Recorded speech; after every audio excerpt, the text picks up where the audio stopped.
La souveraineté est l'un des concepts fondamentaux du droit constitutionnel. Le droit constitutionnel, en effet, traite de l'organisation de l'État. Or, ce qui caractérise l'État et le distingue de toutes les autres organisations juridiques, c'est qu'il est souverain. Par ailleurs, on le sait, la souveraineté est aussi un thème central de notre vie politique. Qui n'a pas entendu parler ces derniers temps de souveraineté alimentaire ou de souveraineté énergétique, par exemple? Pourtant, on entend aussi dire que la souveraineté serait une illusion, que dans un monde globalisé, aucun État ne pourrait être souverain, ou bien que nous devrions concevoir une souveraineté partagée au niveau européen, ce qui, pour un constitutionnaliste, peut sembler aussi absurde que de parler d'un rond carré ou bien d'un infini limité. Explorons donc ensemble les paradoxes de la souveraineté, pour essayer de clarifier ce concept essentiel et pour faire le tri dans les usages qui en sont faits. Commençons par une définition classique de la souveraineté, celle donnée par le juriste allemand Georg Jelinek, qui dit « La souveraineté est la compétence de la compétence », ce qui signifie que l'État détermine lui-même quelles sont ses compétences et à quelles limitations il accepte librement et temporairement de se soumettre. Cela revient à dire que l'État sur le territoire qui est le sien est censé être l'autorité suprême. Toutes les autres personnes publiques lui doivent leur existence.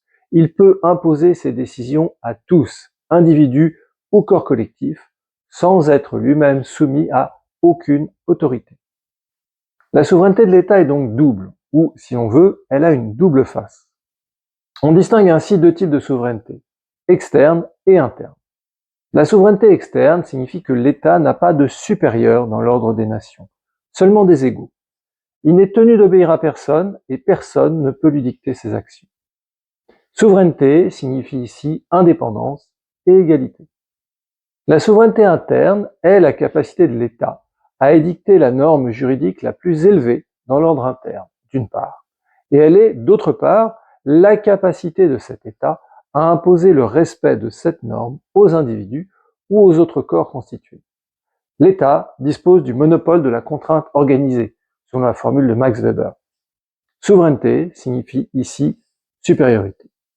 Dans les deux cas, nous le voyons, le terme souveraineté recouvre deux choses différentes, un droit et un fait. En externe, le droit de ne pas se voir imposer d'obligations sans son consentement, mais aussi la capacité à résister à ceux qui voudraient vous imposer des obligations sans votre consentement. En interne, le droit d'édicter la norme juridique la plus élevée, mais aussi la capacité à imposer le respect de cette norme à tous. Or, le droit n'est pas toujours en accord avec le fait, et il n'est même jamais complètement en accord avec le fait. C'est toute la difficulté et l'ambiguïté de la souveraineté. D'un point de vue juridique, répétons-le, la souveraineté est l'absence de subordination à toute autorité supérieure. En ce sens, la souveraineté des États, sur laquelle repose l'Organisation des Nations Unies, s'oppose à l'existence d'un droit international contraignant. Les seules contraintes juridiques auxquelles un État est soumis dans ses relations avec les autres États est celle qu'il a acceptée, essentiellement en signant un traité, et qu'il peut par ailleurs toujours dénoncer s'il le souhaite. La souveraineté semble donc impliquer une sorte de liberté absolue, d'indépendance totale, qui pourtant dans la réalité n'existe jamais, pas plus pour les États que pour les individus. Il faut ainsi distinguer la souveraineté juridique, qui peut s'énoncer de manière absolue, et la souveraineté politique ou réelle, qui est toujours partielle et précaire. Plus exactement, dans la réalité, la souveraineté est un objectif plutôt qu'un fait acquis. Elle est un effort constant pour préserver au maximum sa liberté d'action. Comme l'exprimait le général de Gaulle en 1959, l'indépendance est un terme qui signifie un désir, qui signifie une attitude, qui signifie une intention. Mais le monde étant ce qu'il est, si petit, si étroit, si interférent avec lui-même, l'indépendance réelle, l'indépendance totale, n'appartient en réalité à personne. L'État souverain sera donc celui qui défendra constamment et efficacement sa souveraineté, sa liberté d'action, contre ce qui pourrait la menacer, à l'extérieur, mais aussi à l'intérieur. Ainsi, un État qui est incapable de se défendre contre un État voisin n'est pas réellement souverain, même si le droit lui reconnaît cet attribut. Si un État sait que son voisin l'envahira ou le détruira sans qu'il puisse l'empêcher. Au cas où il prendrait des décisions qui lui déplaisent, cet État n'est pas réellement souverain. La fameuse doctrine Brejnev, dite de la souveraineté limitée, qui signifiait en pratique que les pays du pacte de Varsovie pouvaient se gouverner eux-mêmes, pourvu qu'ils suivent les directives de l'Union soviétique, était une évidente contradiction dans les termes. Exactement comme les slogans du parti dans 1984. La liberté, c'est l'esclavage, la guerre, c'est la paix, la pénurie, c'est l'abondance. De ce point de vue, la souveraineté d'un petit pays qui a un puissant voisin dépourvu de scrupules est toujours quelque chose de très précaire, de très fragile, comme par exemple les pays baltes vis-à-vis de la Russie. De la même manière, un État qui abrite en son sein des groupes suffisamment puissants pour défier son autorité, pour s'émanciper de la loi commune, n'est plus un État souverain.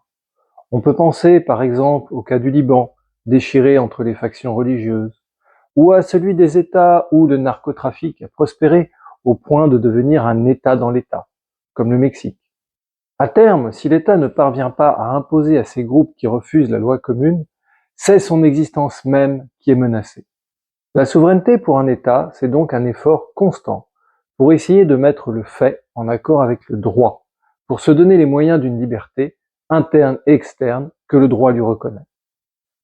Dire par exemple « la France est souveraine » signifie d'abord que la France veut être souveraine, qu'elle veut pouvoir se gouverner elle-même, décider par elle-même de son destin.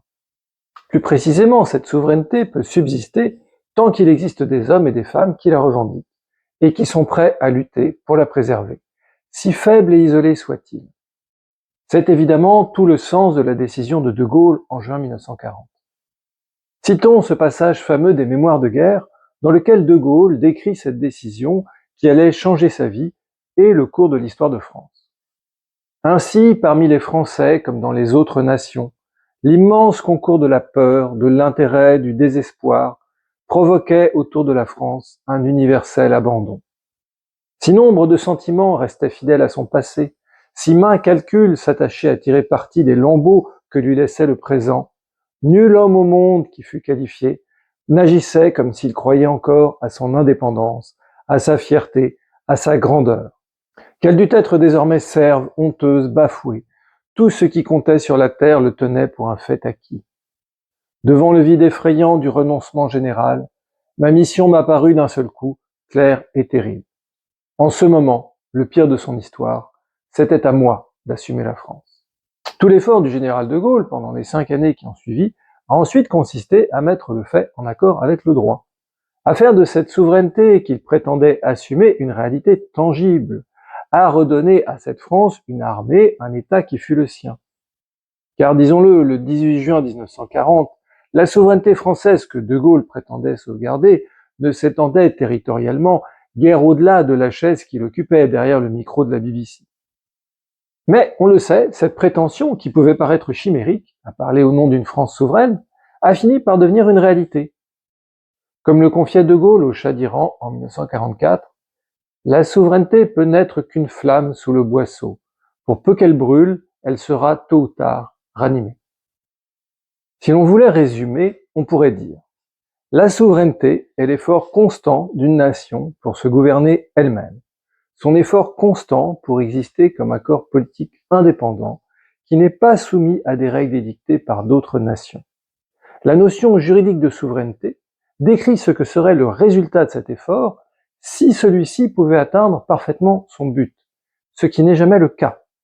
La souveraineté réelle converge de manière asymptotique avec la souveraineté juridique. Maintenant que nous en savons plus sur la notion de souveraineté, nous pouvons nous pencher sur la situation actuelle de la France dans la perspective de la construction européenne. Cette construction menace-t-elle la souveraineté française, comme certains le prétendent? C'est ce que nous verrons dans une prochaine vidéo. Merci d'avoir passé ce moment avec moi. Vous pouvez grandement aider mon travail en aimant cette vidéo, en la partageant et en vous abonnant. Le droit, c'est passionnant.